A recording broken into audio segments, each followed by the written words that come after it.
इससे पहले मस्जिद के आसपास में बर्फ रख दी जाती थी और पंखा चला दिया जाता था और ठंडी हवाओं के जरिए हिफाजत की जाती थी। और इससे पहले तो वो भी नहीं था। शरीयत का असल हुक्म यह है कि किसी भी मुसलमान का जहाँ इंतकाल हो उसको वहीं के कब्रिस्तान में दफन कर दिया जाए। दूसरा हुक्म यह है कि दफन में देर न की जाए। कफन में और कब्र को तैयार करने में, कुछ दोस्त अहबाब के आने में थोड़ी बहुत जो देर लग जाती है, मामूल के मुताबिक उतनी काफी है, उससे ज्यादा देर न। अगर हम ऐसा करते हैं कि जहाँ इंतकाल हुआ वहीं के कब्रिस्तान में दफन करें और देर न करें, जल्द से जल्द दफन कर दें, तो न बर्फ की जरूरत पेश आएगी और न फ्रीजर की जरूरत पेश आएगी। शरीयत ने ऐसा उसूल आपको बता दिया है कि उस पर अमल करें तो फ्रीजर की और बर्फ की कतन कोई जरूरत नहीं है।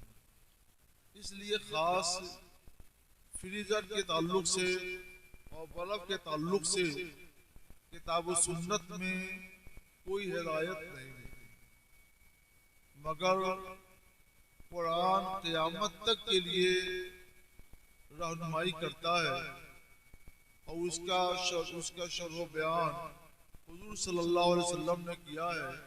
इसलिए सरकार अलैहिस्सलाम के इरशादात में इस तरफ भी रोशनी मिलती है। अब हम उसे बयान करते हैं। हुजूर सैयद आलम सल्लल्लाहु अलैहि वसल्लम ने बयान फरमाया कि जिन चीजों से मय्यत को जिंदा को तकलीफ पहुंचती है, उन चीजों से मय्यत को भी तकलीफ पहुंचती है। और जैसे जिंदा आदमी की हड्डी तोड़ी जाए तो दर्दमंद होता है, उसे तकलीफ होती है, ऐसे ही मय्यत की हड्डी तोड़ी जाए तो उसको भी तकलीफ होती है। और आला हजरत इमाम अहमद रजा रज़ी अल्लाह ताला ने लिखा है अपने एक रिसाले में कि इस पर इजमा है कि जिस चीज से जिंदों को तकलीफ होती है उससे मुर्दों को भी तकलीफ होती है। इस इजमा के पेश नजर और इन दोनों हदीसों के पेश नजर गौर किया जाए। फ्रीजर बहुत ठंडा होता है। अगर किसी जिंदा आदमी को फ्रीजर में आधा घंटा के लिए डाल दिया जाए तो उसका क्या हाल होगा? बहुत ईजा होगी, बहुत तकलीफ होगी। कभी उसको गवारा नहीं कर सकता कि उसके साथ ऐसा सलूक किया जाए। तो फिर अपने मय्यत के साथ ऐसा सलूक कैसे गवारा किया जा सकता है? इसका तकाजा यह है कि ठंडे फ्रीजर में मय्यत को रखना और कई कई घंटे बल्कि कई कई दिन तक रखे रहना ये नाजायज और गुनाह। हाँ, कभी हालात ऐसे पेश आ जाते हैं कि रखना पड़ता है, मजबूरी पेश आती है। मसलन एक्सीडेंट हो गया, पुलिस ने अपने कंट्रोल में कर लिया है, किसी वजह से वो जांच करना चाहती है, जांच में कुछ टाइम लग जाता है, तो क्या किया जाए? तो उसका हल यह है कि फ्रीजर ऐसा भी आता है कि जिसको कम से कम टेम्परेचर पर रखा जा सकता है। तो बहुत हल्के टेम्परेचर पर रखकर उसमें अगर मय्यत को रखा जाए इस तरह से कि टेम्परेचर बहुत कम हो और किसी कंबल वगैरह में, मोटे कपड़े में मय्यत को लपेट कर रखा जाए, तो उम्मीद ये कि ईजा नहीं होगी, ये सूरत जायज हो सकती है। इसके अलावा जो सूरतें हैं जिसमें ठंडक ज्यादा लगती है, तो जिससे मय्यत जिंदा को ईजा होगी, उससे मय्यत को भी ईजा होगी।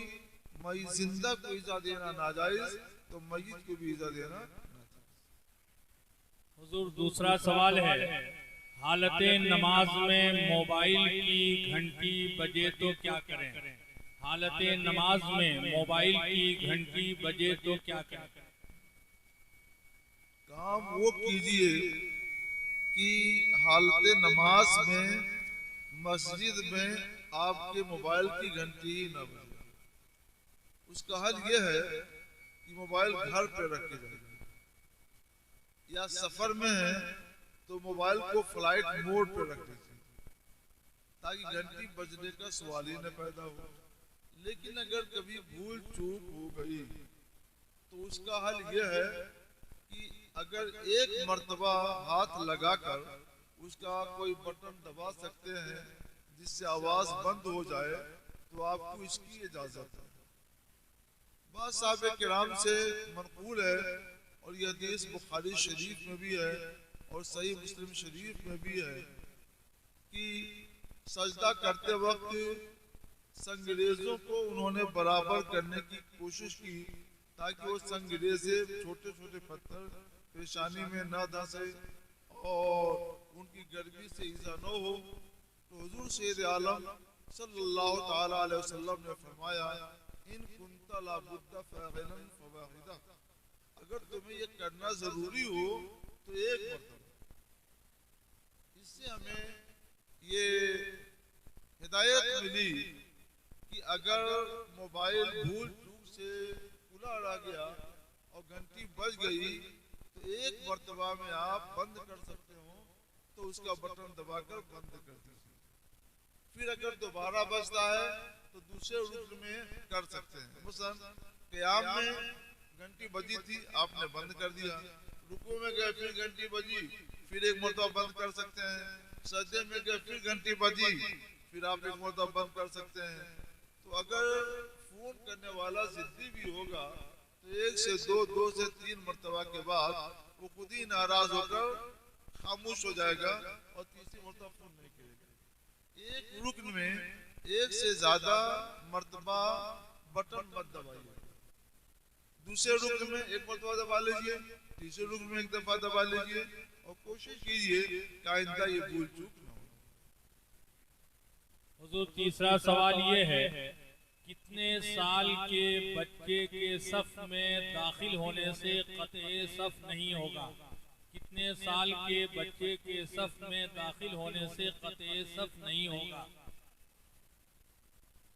हदीस पाक में है, हुजूर सैयद आलम सल्लल्लाहु अलैहि वसल्लम ने इरशाद फरमाया, मुरू अबनाअकुम बिस्सलात लिसब'i सिनीन, 7 साल के बच्चे हो जाएं तो उन्हें नमाज पढ़ने का हुक्म दो।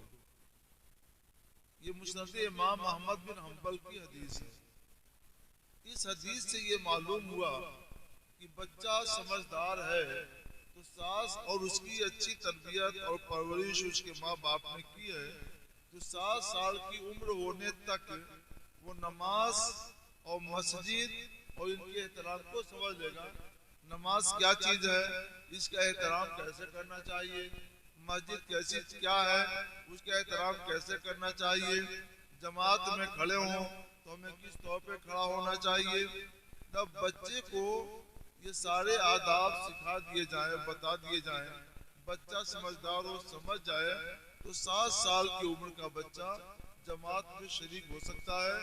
और बच्चा समझदार है, तरबियत याफ्ता है, तो और 7 साल का हो गया है तो उसको सबसे ना हटाया जाए। सबसे हटाना इस सूरत में उसके साथ जाती होगी जो जायज नहीं है। हाँ, अगर बच्चे की तरबियत सही नहीं हुई है, माँ बाप ने तरबियत ही नहीं की, वो मस्जिद में आकर खेलता है, कूदता है, झगड़ा करता है, तो उसको हटाएंगे, ताकि मस्जिद और नमाज बच्चों का खेल न बने।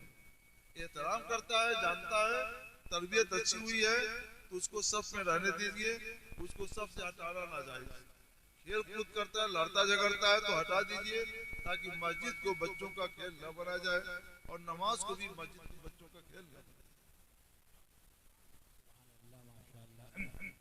हजरत चौथा सवाल ये है कि मौजूदा दौर में मसाजिद में कुर्सी पर नमाज पढ़ने का रिवाज तेजी के साथ बढ़ता जा रहा है। हद तो ये है कि शहरों में 1, 2, 3 सफ में सिर्फ और सिर्फ कुर्सियां ही रहती हैं। लिहाजा कुर्सी पर बैठकर नमाज पढ़ने की इजाजत कब है, और अगर कुर्सी पर नमाज पढ़े तो कुर्सी कैसी हो, नीज कुर्सी को सफ में कहाँ रखें, और कुर्सी वाले किस सफ में रहें, शुरू में या आखिर में? हम एक बार इसको थोड़ी तफसील के साथ बता देते हैं, ज़हन में रख लीजिए।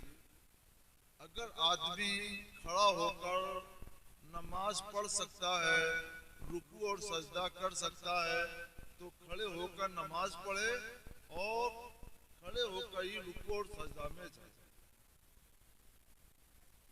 उसके लिए कुर्सी पर बैठना या जमीन पर बैठना और बैठ कर नमाज पढ़ना नाजायज। कुर्सी पर बैठ कर भी नमाज पढ़ना नाजायज और जमीन पर बैठ कर भी नमाज पढ़ना नाजायज। उस पर फर्ज है कि क़याम से साथ नमाज पढ़े और क़याम की हालत से ही रुकू में जाए और सजदे में। दूसरी सूरत यह है कि उसके पाँव या कमर में चोट लग गई है या कोई ऐसी कमजोरी है कि वो खड़े होकर के रुकू सजदा में नहीं जा सकता और बैठ कर पढ़े तो रुकू और सजदा मसनून तरीके पर कर सकता है, तो उसे इजाजत है। जो माजूर हो गया है कि खड़ा नहीं हो सकता, बैठकर पढ़ सकता है, तो वो जमीन पर बैठे, जैसे भी बन सके वैसे बैठे और रुकू करे जैसे रुकू किया जाता है और सजदा करे जैसे सजदा किया जाता है। रुकू और सजदे के साथ नमाज पढ़े। हुजूर सैयद आलम सल्लल्लाहु ताला अलैहि वसल्लम ने जो आखिरी नमाज पढ़ी थी, उज़्र की वजह से वो खड़े नहीं हो सकते थे, तो बैठकर सरकार सल्लल्लाहु ने नमाज पढ़ी। हज़रत सैयदना अबू बकर सिद्दीक़ रज़ी अल्लाह ताला अन्हु ने तकबीर कही, मुबल्लिग के फराइज़ अंजाम दिए और सरवरे कौनैन सल्लल्लाहु अलैहि वसल्लम ने बैठकर नमाज इस तौर पर पढ़ी कि आप रुकू भी करते थे और जमीन पर सजदा भी करते थे। तो ये रुकू और सजदा दोनों मसनून तरीके के मुताबिक सरकार ने किया। एक मर्तबा घोड़े या घोड़ी की पीठ से सरकार गिर गए, खराश आ गई, पालू में कुछ तकलीफ हो गई, तो उस मौके से भी हुजूर सैयद आलम सल्लल्लाहु अलैहि वसल्लम ने बैठकर नमाज पढ़ी और रुकू और सजदा मसनून तरीके पर किया। यानी नमाज तो पढ़ी बैठकर, रुकू ऐसे किया जैसे किया जाता है और सजदा वैसे ही किया जैसे जमीन पर सजदा किया जाता है। नाक और पेशानी लगाई और सजदा किया। तो एक से ज्यादा बार सरकार सल्लल्लाहु ने उज़्र की हालत में बैठकर रुकू और सजदे के साथ नमाज पढ़ी। ये दूसरा दर्जा हुआ। तीसरा दर्जा सुनिए, अगर कोई शख्स इतना माजूर हो गया है कि डॉक्टर ने मना कर दिया है कि पाँव मोड़ोगे तो कोई रग टूट जाएगी, फिर ठीक नहीं होगी, शदीद दर्द होता है उसमें, कमर का भी वही हाल है। तो अगर कोई शदीद दर्द में मुब्तला हो जाता है और कोई रग फट सकती है, कोई नस टूट सकती है, इतना खराब हाल हो गया है, वो सजदा नहीं कर सकता है जमीन पर नाक और पेशानी लगाकर सजदा नहीं कर सकता है, वो सजदा करने से आजिज है। तो ऐसे आदमी के लिए अफजल ये है कि जमीन पर बैठकर इशारे से रुकू करे और इशारे से सजदा करे। जितना इशारा रुकू के लिए करे उससे ज्यादा इशारा सजदे के लिए करे। ये हदीस पाक का हुक्म है। अब ऐसा आदमी अगर कुर्सी पर बैठकर नमाज पढ़े तो उसके लिए कुर्सी पर बैठकर भी नमाज पढ़ने की इजाजत होगी। हम उसको याद देते हैं, ऐसा माजूर शख्स जिसको हुक्म दे दिया गया है कि इशारे से रुकू और सजदा करे, तो कुर्सी पर बैठकर भी इशारे से रुकू और सजदा करके नमाज पढ़ सकता है। ये तीन बातें होंगी। अब इसी के साथ जो तीसरी बात है, एक चौथी बात भी मैं बता दूं कि कभी ऐसा होता है कि ये तीसरे दर्जे के जो माजूर लोग हैं अपने आगे कोई मेज रख लेते हैं और मेज पर सजदा करते हैं। ये बिला हाजत इसकी इजाजत नहीं। उनको तो हुक्म है सजदा इशारे से करे, उनको हुक्म है कि रुकू इशारे से करे, तो किसी मेज की क्या जरूरत है। हदीस पाक में है कि हुजूर सैयद आलम सल्लल्लाहु ताला अलैहि वसल्लम ने एक सहाबी को देखा तकिया पर सजदा कर रहे हैं, तो मना फरमाया कि इशारे से, जब तुम इशारे से रुकू सजदा करो। और एक सहाबी को देखा कि वो चारपाई पे बैठ कर ही सजदा कर रहे हैं, यानी चारपाई पर ही रुकू और सजदा कर रहे हैं। तो उन्होंने भी फरमाया कि जब तुम्हें हुक्म है रुकू और सजदा इशारे से करने का, तो इशारे से रुकू और सजदा करो। न तो तकिया पर सजदा की जरूरत है और न चारपाई पर सजदा की जरूरत है। तुमसे जैसे बन सके, जैसे इस्तिताअत हो, उस तौर पर इशारे से रुकू और सजदा करो। लिहाजा जो तीसरे दर्जे का माजूर है उसको आगे मेज रखने की इजाजत नहीं है, और उसको ये इजाजत है कि कुर्सी पर बैठ कर नमाज पढ़ सकता है, रुकू और सजदा इशारे से कर सकता है, ये जायज है। और अफजल ये है कि जमीन पर बैठे और जमीन पर बैठकर इशारे से रुकू और सजदा करे। और अगर रुकू और सजदा मसनून तौर पर कर सकता है लेकिन माजूर है, खड़ा नहीं हो सकता, तो सरकार अलैहि सलाम ने जो उसवा पेश किया है उसके मुताबिक। ये सारी बातें हमने तफसील के साथ बता दी हैं, इनको ध्यान में रखिए, भूल जाए तो दोबारा इसको सुनिए और इसके मुताबिक अमल कीजिए।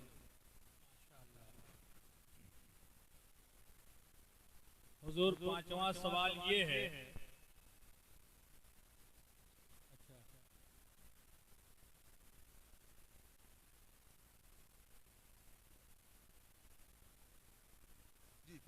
हुजूर इस सवाल का एक हिस्सा जो है तशना रह गया कि कुर्सी अगर लगाने की इजाजत किसी सूरत में मिल रही है तो फिर वो कुर्सी कहाँ पे लगाई जाए सब। अच्छा, तीसरी सूरत में कुर्सी की इजाजत है, तो इसमें दो बातें तशना रह गई। जवाब लंबा हो गया था तो मैंने कसदन छोड़ा। एक तो ये है कि कुर्सी इस तरह की ना हो जैसे कुर्सी में मैं बैठा हूँ, पतली वाली कुर्सी हो जिसमें पुश्ता होता है, पीठ रखने की जगह होती है, और ये दस्ता नहीं होता, दस्ता नहीं होता, तो बस बैठ स्टूल नुमा कुर्सी वो होती है कि थोड़ी सी जगह लेकर के बैठ सके, तो उससे सब पता नहीं होती, सब दूरी रहती है। एक तो कुर्सी पतली वाली हो जिसमें दस्ता ना हो, सिर्फ पुश्ता हो। एक तो कुर्सी ये ऐसी होनी चाहिए।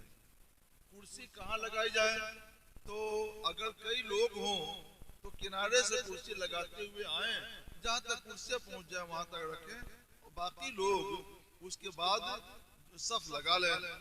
माजूरीन जब होते हैं कुर्सी वाले, तो इनमें और सेहतमंद लोगों में पाँव का एक सीध में होना जरूरी नहीं होता। सुबह से यही सोता है कि हमें हुक्म है कि बराबर एक सीध में खड़े हो, तो ये माजूर होने की वजह से इजाजत याफ्ता होते हैं कि तुम आगे पाँव रख सकते हो, पीछे उड़ सकते हो, तो इनके लिए सीध में होना जरूरी है। सब में तीन बातें जरूरी होती हैं, जिनमें से एक चीज ये है कि सबके सीने बराबर हों और सट कर खड़े हों और आगे पीछे न खड़े हों, तो ये चीजें और सब मुकम्मल हो। तो सब तो मुकम्मल करना इन पर भी जरूरी होगा, लेकिन सट के खड़े होना और बिल्कुल एक चीज में सबका होना ये दुश्वार होता है। जिससे जिस तौर पर बन पड़े वैसे हो जाए। अलबत्ता जो लोग सेहतमंद हैं वो तीनों बातों का इलाज करें, सब पूरी करें, बराबर के साथ खड़े हों, आगे पीछे हों।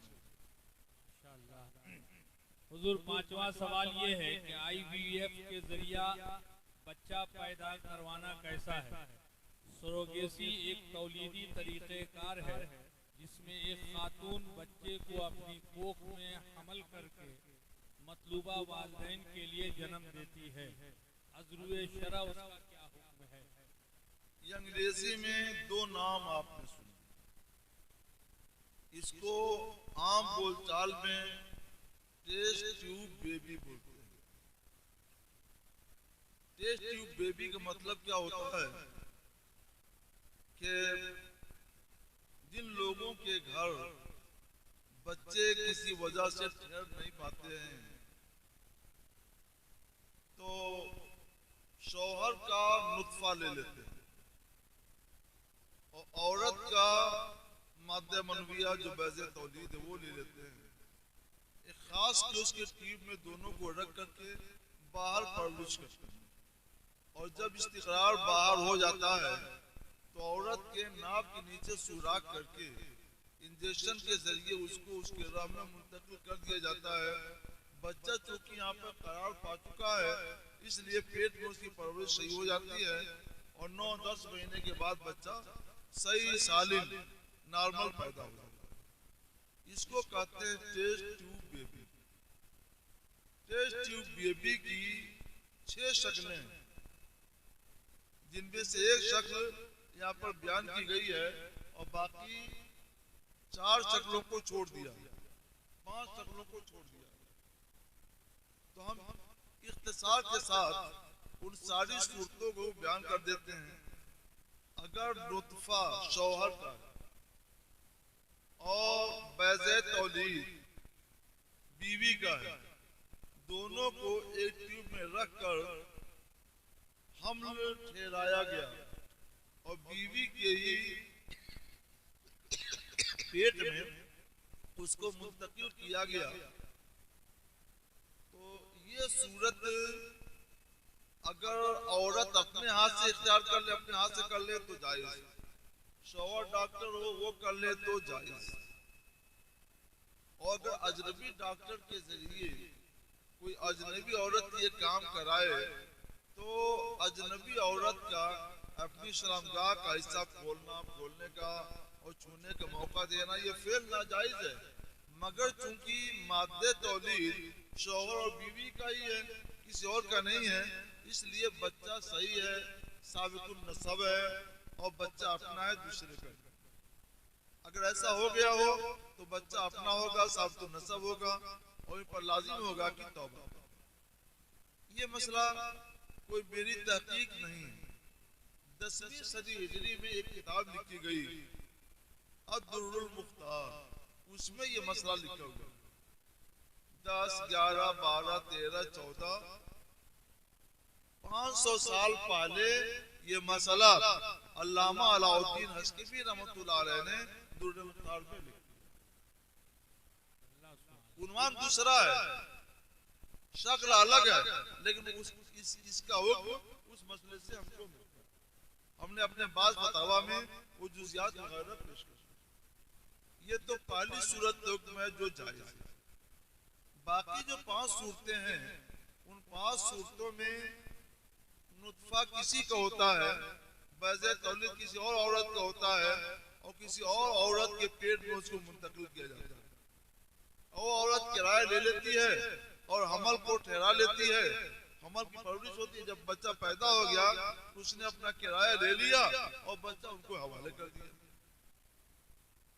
तो ये 5 शक्लें ऐसी होती हैं जिसको इसमें दूसरे लफ्ज़ से ताबीर किया गया है। एक सूरत, उसकी 4 शक्लें और भी हैं। ये 5 शक्लें हराम हैं और गुनाह हैं और नाजायज हैं। और मैं आपको बताऊं कि पहले मसले का हुक्म तो 500 बरस पहले अल्लामा अल-फक़ी अलाउद्दीन हस्कफी रहमतुल्लाह अलैह ने दुर्रुल मुख्तार में बयान किया।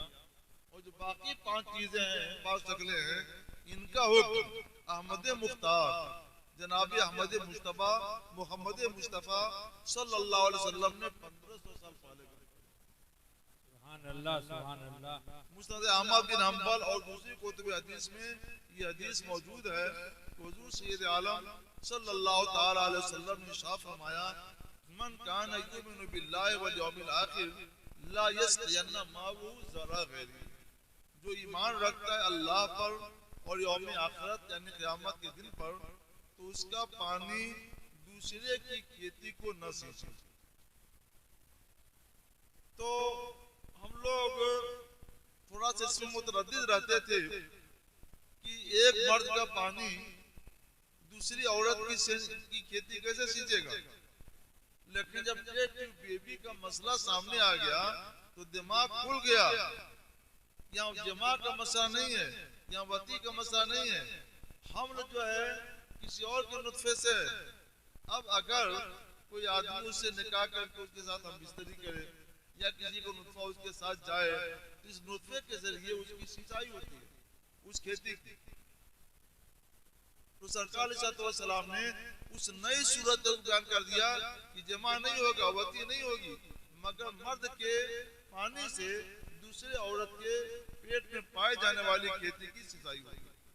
तो जो अल्लाह पर और क़यामत दिन पर ईमान रखता है, हरगिज़ हरगिज़ उसका पानी दूसरे की खेती को न सींचे। औरत के पेट में जो बच्चा है वो दूसरे की खेती है, वो तो दूसरे को दे देगी, तो इसका पानी उसको न सींचे। लिहाजा ये नाजायज है, ये गुनाह है। सवे कौनैन सल्लल्लाहु अलैहि वसल्लम ने इसको पहले बयान किया। हमारी एक किताब है टेस्ट ट्यूब बेबी का शरई हुक्म, आप लोग भूल जाएं तो उसको वहां का पढ़। माशाअल्लाह। हुजूर, छठा सवाल ये है कि सदका का जानवर या मुर्गा अगर कोई मदरसा में देता है तो उसे असातिज़ा खा सकते हैं या नहीं? नीज उसको फरोख्त करके उस रुपये को बच्चों पर खर्च करने की इजाजत है या नहीं? फिर पढ़िए तो। सदका का जानवर या मुर्गा अगर कोई मदरसा में देता है तो उसे असातिज़ा खा सकते हैं या नहीं? नीज उसको फरोख्त करके उस रुपये को बच्चों पर खर्च करने की इजाजत है या नहीं? समझे आप लोग? इसमें 3 मसले हैं और मौलाना लोग अपना ही मसला इस्तेमाल कर रहे हैं। अब सारे मसले हल करेंगे इंशाअल्लाह। सबसे पहली बात बेचने की है। बेचना तो नाजायज है, उसकी इजाजत। बकरी मिले, बकरा मिले, मुर्गा मिले, कोई बड़ा जानवर मिले, उसको बेच कर मदरसे में खर्च करें, इसकी इजाजत नहीं। क्योंकि जो आदमी सदका देता है उसका मकसद क्या होता है कि इसके खून के बदले में खून। मसलन किसी का शौहर बीमार है, किसी की बीवी बीमार है, माँ या बाप बीमार है, बेटा बीमार है, तो खून का बदला खून देता है ताकि ये बच्चा या उसका मरीज शिफायाब हो जाए। उसका मतलब क्या होता है कि उसका गोश्त खाया खिलाया जाए। बेचना मकसद नहीं होता। तो जिस मकसद के लिए कोई चीज दी जाए उसको उसी मकसद में इस्तेमाल करना वाजिब है और दूसरे मकसद में इस्तेमाल करना नाजायज होगा। इसलिए बेचने की इजाजत नहीं, वो तो बेवकूफ कंफर्म। अब रह गई बात ये कि मौलाना हजरात उसको खाएं कि नहीं, तो इसको भी मैं बता देता हूँ। सवाल सदके का है, सदके का जानवर, सदके का मुर्गा। सदका 2 तरह का होता है, सदके वाजिबा और सदके नाफिला। सदके वाजिबा जैसे ज़कात है, ये सिर्फ गरीबों मिस्कीनों का हक है, दूसरों का नहीं। और सदके नाफिला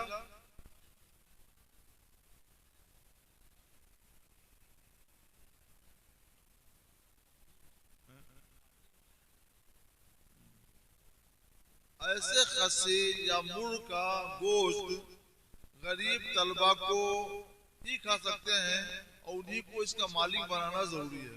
गरीब तलबा को मालिक बना दिया जाए और गोश्त पका के उनको खिला दिया जाए। ऐसा गोश्त असातिज़ा, उलमा और अवाम और अमीर ये लोग नहीं खा सकते। और अगर उसने मिन्नत नहीं मानी है बल्कि यह है, उसकी नीयत में यह है कि मैं इसलिए सदका कर रहा हूँ ताकि मेरे मरीज से बला दूर हो जाए, हमारे घर से आफत दूर हो जाए, तो बलाओं को दूर करने के लिए लोग इस नीयत से सदका कर देते हैं, मिन्नत नहीं मानते हैं, तो ये सदका नाफिला होता है। और सदका नाफिला का गोश्त उलमा भी खा सकते हैं, असातिज़ा भी खा सकते हैं, उमरा भी खा सकते हैं, बलाएं भी। तो सदका नाफिला का गोश्त खा सकते हैं, सदका वाजिबा यानी मिन्नत गोश्त नहीं खा सकते हैं और बेचना नाजायज। माशाअल्लाह। हुजूर, 7वां सवाल ये है कि लाइफ इंश्योरेंस या मेडिकल इंश्योरेंस करवाना कैसा है? लाइफ इंश्योरेंस, लाइफ इंश्योरेंस के बारे में तो मैं बहुत पहले से बयान करते आ रहा हूँ कि लाइफ इंश्योरेंस कराना जायज है, आप करा सकते हैं। एक शर्त यह है कि 3 साल की उसकी जो किस्त बनती है हर साल में, मसलन हर साल उसकी 5,000 किस्त आती है, तो 5-5 हजार 3 साल में आप अदा कर दें। अगर आप 3 साल की किस्तें अदा कर सकते हैं, आपके अंदर ताकत है और वो किस्तें रह नहीं जाएंगी, तो आपके लिए इजाजत है लाइफ इंश्योरेंस कराएं और जो कुछ नफा मिले उसे अपने और बाल बच्चों के दीन के दुनिया के काम में इस्तेमाल कर सकते हैं, सब जायज है। ये तो हुआ जनाब वाला लाइफ इंश्योरेंस। और एक है मेडिकल इंश्योरेंस। मेडिकल इंश्योरेंस को हम एक अरसे तक मना करता है, हमारे उलमा भी मना करता है, क्योंकि जाहिरी शक्ल उसकी जुए की है, लिहाजा ना जायज है। मगर अब आजकल हालात ये हो गए हैं, बीमारियां बहुत बढ़ गई और तरह तरह की नई बीमारियां आ गई, इलाज बहुत महंगा हो गया। यानी किसी अच्छे अस्पताल में और अच्छे डॉक्टर के पास ले जाया जाए तो लाखों रुपए एक आदमी के इलाज में लग जाते हैं। और अगर मेडिकल इंश्योरेंस है तो उसके लिए सहूलत हो जाती है, और मेडिकल इंश्योरेंस नहीं है तो अच्छा अस्पताल नहीं मिल पाता, अच्छे डॉक्टर नहीं मिल पाते, अच्छा इलाज नहीं मिल पाता। एक सूरत ये थी कि जो असहाबे खैर हैं और बाबे सरबत हैं, मालदार लोग हैं, वो सखावत और फयाजी का मुजाहरा करते और ऐसे मरीजों की खबरगिरी करके उनकी मदद कर लेते। मगर आज के दौर में ऐसा भी नहीं है। थोड़ा बहुत किसी ने दे दिया तो समझता है कि हमने सखावत का दरिया बांध दिया, इससे ज्यादा नहीं हो पाता है और आमतौर पर मरीजों की कोई खबरगिरी नहीं करता। तो देखिए कितनी दिक्कतें पेश आ गई। इन दिक्कतों के पेश नजर हालात जमाना को सामने रखकर हमने इस मसले में गौर किया कि शरीयत ने इस बारे में अगर कोई जवाज की गुंजाइश रखी हो तो गौर करके उसको उजागर किया जाए। हमने गौर किया और वो मसला हमको मिल गया। इसे मैंने 3 साल पहले उर्से कासमी बरकाती में मरारा शरीफ में उलमा सामने बयान कर दिया था, और ये बयान कर दिया था कि आप लोग इस पर गौर कर लें, अगर किसी को इख्तलाफ हो तो बताएं। फिर मैंने कुछ उलमा की एक मजलिस भी की, सबने उससे इत्तेफाक किया, और इस साल मैं उर्से कासमी में गया, ये अभी 15 नवंबर को उर्से 7 साला उर्से कासमी बरकाती मरारा शरीफ में, तो उस वक्त तक किसी ने इख्तलाफ नहीं किया, और जिनसे बात हुई उन्होंने इत्तेफाक किया। तो मैंने ऐलान कर दिया कि मेडिकल इंश्योरेंस आप करा सकते हैं, जायज है, और अल्लाह ताला से उम्मीद रखिए वो माफ फरमाए, और ये जायज है, आप करा सकते हैं। इसकी फिक़ही तौजीह क्या है हमने वहाँ बयान कर दिया था, आप चाहें तो इंटरनेट पर उसे देख सकते हैं। जिंदगी रही तो इंशाअल्लाह मैं जल्दी आजाद मैदान मुंबई में इस पर वजाहत के साथ रोशनी भी डालूंगा। बैंक से जो इजाफी रकम बशक्ल इंटरेस्ट मिलती है उसका क्या हुक्म है? बैंक से हमारी हुकूमत के बैंकों से में रुपए जमा करने पर इंटरेस्ट के नाम पर जो ज्यादा रकम मिलती है वो हकीकत में सूद नहीं है, वो एक इमदादी रकम है जो जायज व दुरुस्त है। हमने अपने बाद जवाबात और बाद फतवा में इस पर रोशनी डाली है क्या कि ये हुकूमत अल्लाहुम्मा सल्ली अला सय्यिदिना व शफीना नबीना मौलाना मुहम्मद मादनी जूद वल करम सल्लु अलैहि सलातो व सलामुन अलैहि या रसूल अल्लाह सल्लल्लाहु अलैहि वसल्लम। हुकूमत हमसे हुकूमत में और हमारे दरमियान एक तरह का ताउन क्या है कि हुकूमत पर ये लाजिम होता है कि अपनी रियाया की भलाई करे, और हम रियाया पर भी लाजिम है कि अपनी हुकूमत की भलाई करें। हम हुकूमत का भला चाहें और हुकूमत हमारा भला चाहे। जब दोनों भला चाहते हैं तो हुकूमत मजबूत होती है और अच्छी चलती है। इसकी सूरत हुकूमत ने ये निकाली कि हमसे वो पैसे लेती है और वो कारोबार करती है, और हुकूमत का कारोबार उमूमन नफा में ही चलता है। उसी नफा के से कुछ लेकर हुकूमत अपने कारोबार करती है, हुकूमत को आगे बढ़ाती है, और उसी में जो कुछ हमको देती है। इस हैसियत से देखा जाए तो इसकी हैसियत शरीयत के अक़्द मुजारबत की बनती है।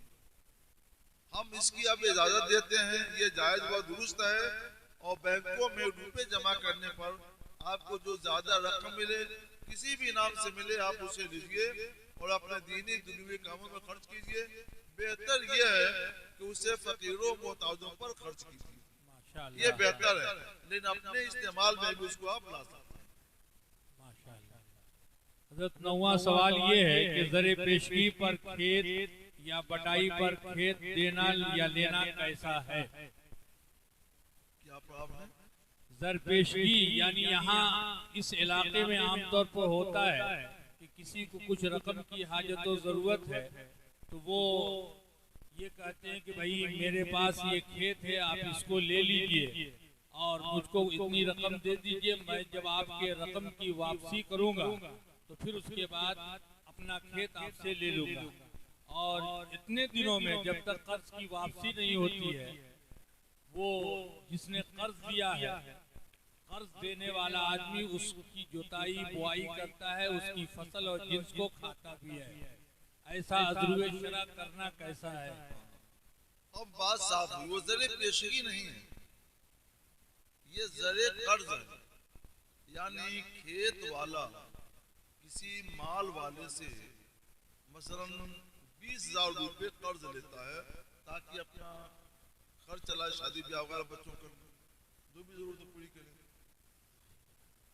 और वो खेत का मालिक अपना खेत दे देता है कि आप इसे जोते बोएं, इससे फायदा उठाएं, और जब हमारे पास हो जाएगा तो 20,000 रुपये हम दे देंगे और आप हमको हमारा खेत वापस कर दीजिए। ये इसकी सूरत है, ये ज़रे पेशगी नहीं है। ये पहले साफ कर लीजिए कि ज़रे पेशगी अलग चीज है, ये ज़रे कर्ज है। ये कर्ज का लेन और देन होता है, और कर्ज के बदले में कर्ज देने वाला मकरूज की खेती से फायदा उठाता है। तो ये सूरत है कर्ज और सूद। कर्ज दे करके मकरूज की खेती से फायदा उठाना, कर्ज की दबाव की वजह से, कर्ज की वजह से मकरूज से कोई नफा, कोई फायदा उठाया जाए, तो ये सूद है। हदीस में है, हजरत मौलाए कायनात अली मुर्तजा रज़ी अल्लाह ताला से रिवायत है, मुस्नद हारिस की हदीस है, हुजूर सैयद आलम सल्लल्लाहु ताला अलैहि वसल्लम ने इरशाद फरमाया, कुल्लु कर्जिन जर्रा नफअन फहुव रिबा। कर्ज की वजह से जो नफा हासिल हो वो सूद है। तो ये सूद है और ये हराम और गुनाह है, इसकी इजाजत नहीं।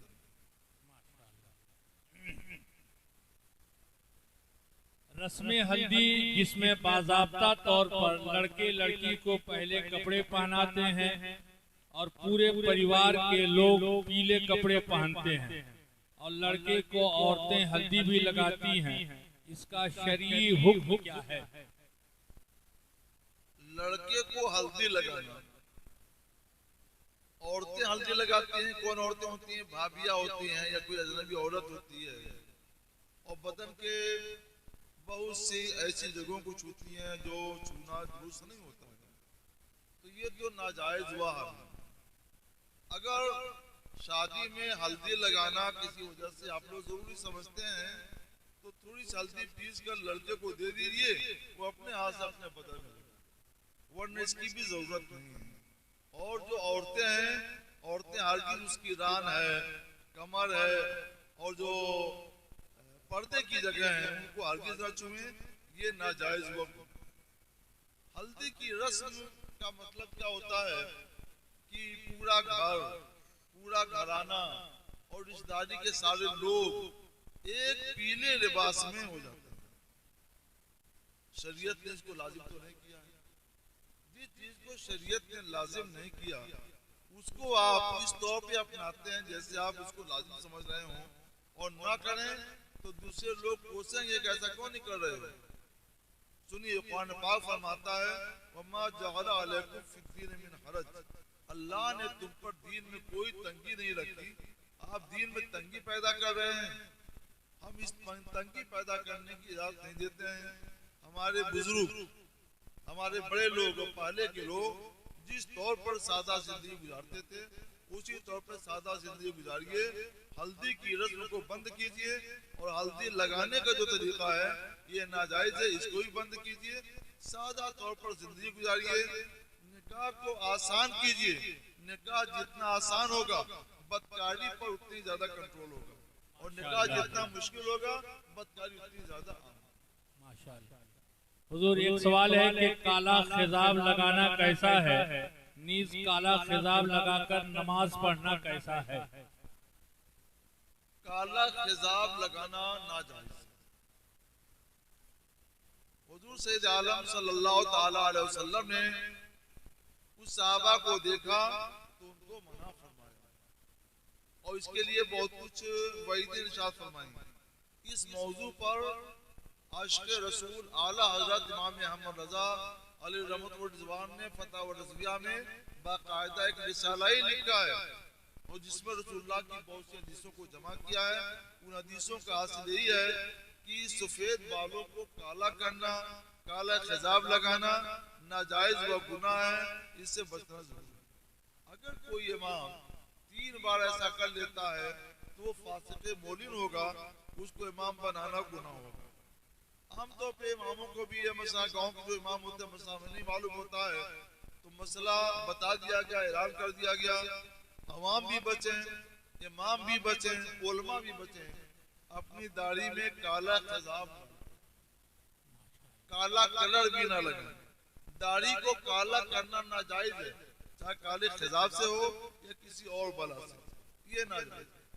ये सब कहने लगे कि हजरत हमने तो ब्राउन कलर लगाया। ब्राउन कलर भी काले ही की चीज है, इसलिए हम उसको भी मना करते हैं, इससे बचिए। और अगर आपको लगाने का शौक है तो मेहंदी लगाइए। सरकार सलाम ने मेहंदी की इजाजत दी है। या काले के अलावा कोई और रंग कलर आपको पसंद है तो वो रंग और कलर आप लगा सकते हैं, इसकी इजाजत है। काला ये जायज नहीं है, इमाम साहब लगाते हैं, इसकी आदत बन चुकी है, तो उनको इमामत से बरतरफ कर दिया जाएगा। माशाअल्लाह। हुजूर, एक सवाल ये है कि महर की अक़ल्ले मिक़दार कितनी होनी चाहिए?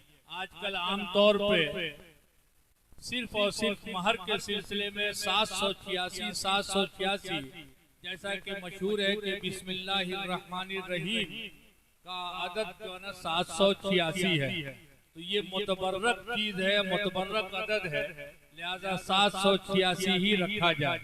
तो शरीयत ने महर की अक़ल्ले मिक़दार कितनी मुतय्यन की है? अच्छा, ये एक अजीब बात है। मैं एक जमाने से 2000 से पहले से 1996 से सवाल जवाब की बज़्म कायम करता हूँ, लाखों लाख की होती है, लेकिन लोग जो सवाल करते हैं तो यही सवाल करते हैं कम से कम मार कितना होना चाहिए। कभी ये कोई नहीं पूछता ज्यादा से ज्यादा कितना होना चाहिए। कहीं ये भी तो पूछा जाए ना। असमें औरतें जाहिल हैं, ये हक औरतों का है, औरतों को पूछना चाहिए। मर्दों को देना है तो कम से कम पूछ लेते हैं, औरतों को लेना है तो वो शर्म हुजूर में पूछ नहीं पाती हैं। खैर, अभी सवाल आया है कम से कम का, तो हम बता देते हैं।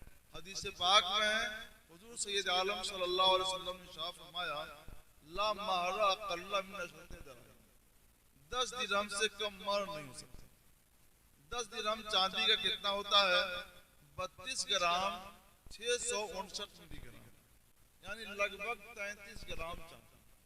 आजकल चांदी महंगी हो गई है, तो 33 ग्राम चांदी का दाम बाजार से मालूम कर लीजिए कितना होता है। 786 नहीं, 2000 से कम नहीं होगा, उससे ज्यादा ही। तो जितना भी बनता हो कम से कम उतना तो माल रखा जाए। ये तो कम से कम की मिकदार है, और ज्यादा से ज्यादा की कोई हद नहीं है।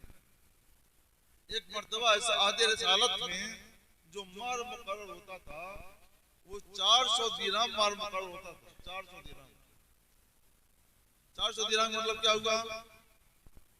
ये 1 किलो से 1 किलो चांदी ज्यादा हुआ।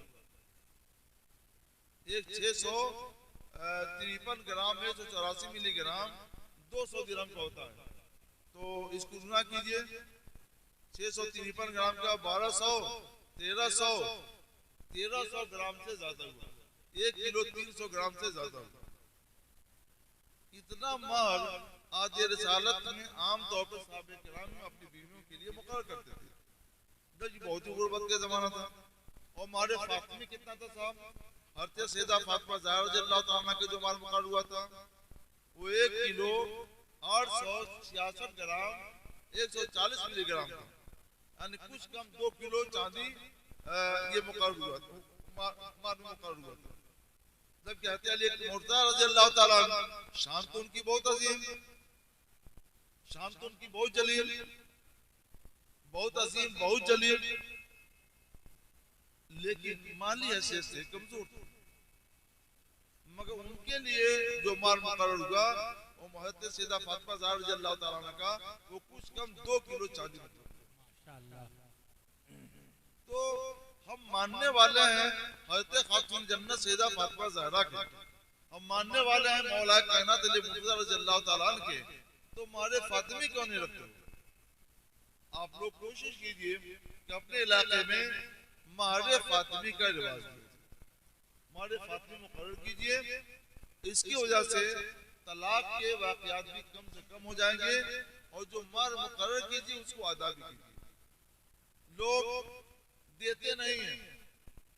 आएंगे लोग, एक साहब मेरे पास आए बूढ़े मियाँ कि बाबू एक मसला बता दे। क्या है भाई? बुढ़िया मर गई और 5 रुपया माल मुकर्रर हुआ था, दिया नहीं था तो कैसे माफ होगा? एक तो 5 रुपया और वो भी कैसे माफ होगा? हमारा मिजाज ये है, मार जरूर अदा कीजिए, माफी का चक्कर मत कीजिए।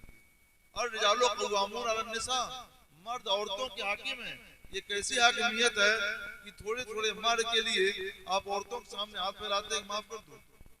हाकिमियत का तकाजा ये है कि आप अदा करो, उसको अदा करो। और अगर फौरन अदा करना है तो रुपया में कीजिए, कर सकते हैं। फौरन नहीं अदा करना है तो कम से कम चांदी में मुकर्रर कीजिए, चांदी माल मुकर्रर कीजिए। हमारा अपने निकाह हुआ, हमारे को ज्यादा उम्र तो नहीं है, 70 साल करीब है, 151 रुपये। तो हमने अपनी आलिया को दिया तो ना मंजूर हो गया। हमने कहा चल ठीक है। हमने उनके लिए एक फ्लैट खरीदा 10 लाख से ज्यादा का और पूरा फ्लैट दे दिया कि फ्लैट तुम्हारे मार में।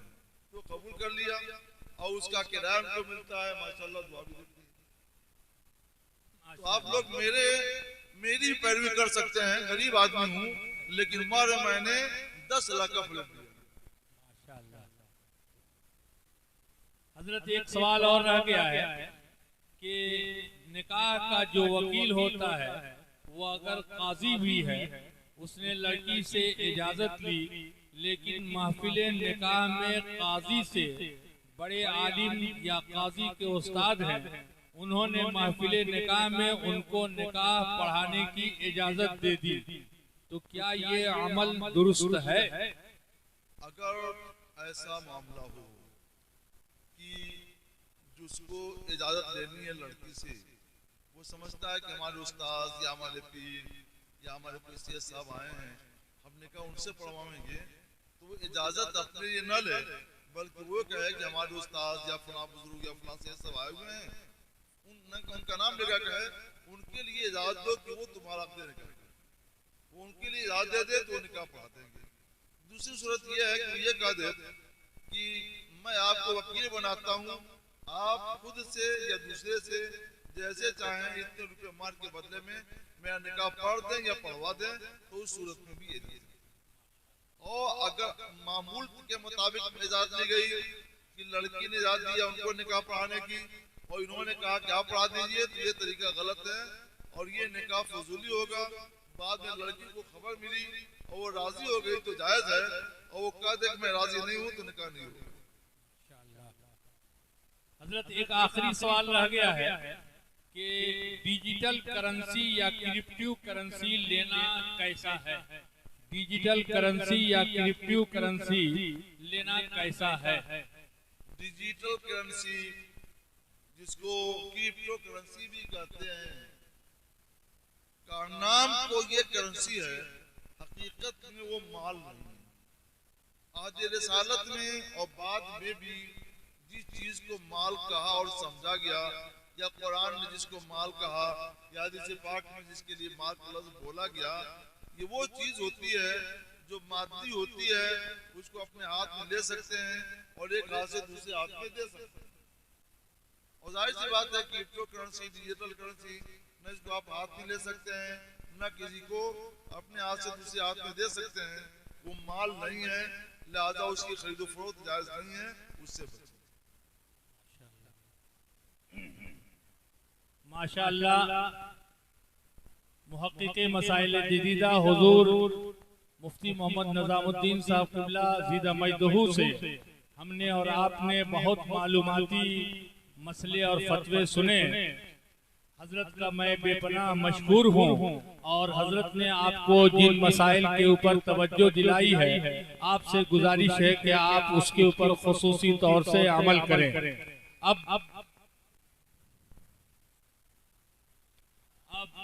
कुछ और लोगों ने भी मसाइल भेजे हैं, लेकिन वक्त की बहुत किल्लत है। मैंने आपको पहले ही बताया था कि हजरत मुफ्ती साहब क़िबला को 11:30 बजे मुझे छोड़ देना था। मैं वादे के मुताबिक वादा खिलाफी कर रहा हूँ, लेकिन हजरत से गुजारिश है कि हजरत मुझे दरगुजर करेंगे। मैं आपके खिदमत का खोशाची हूँ। अब आप एक बहुत अहम मालूमाती बात समाअत फरमा लें कि हजरत मौलाना आफ्ताब आलम साहब अशहर खवासपुरी, जो इस इदारा जामिया रिजविया खैलवरा के सदर भी है और मेरे बड़े भाई भी है, बुआ के मेरे लड़के हैं, इन्होंने शेर व शायरी बचपने में ही तालिब इल्मी के दौर से ही शुरू किया और अब भी लिखते रहे।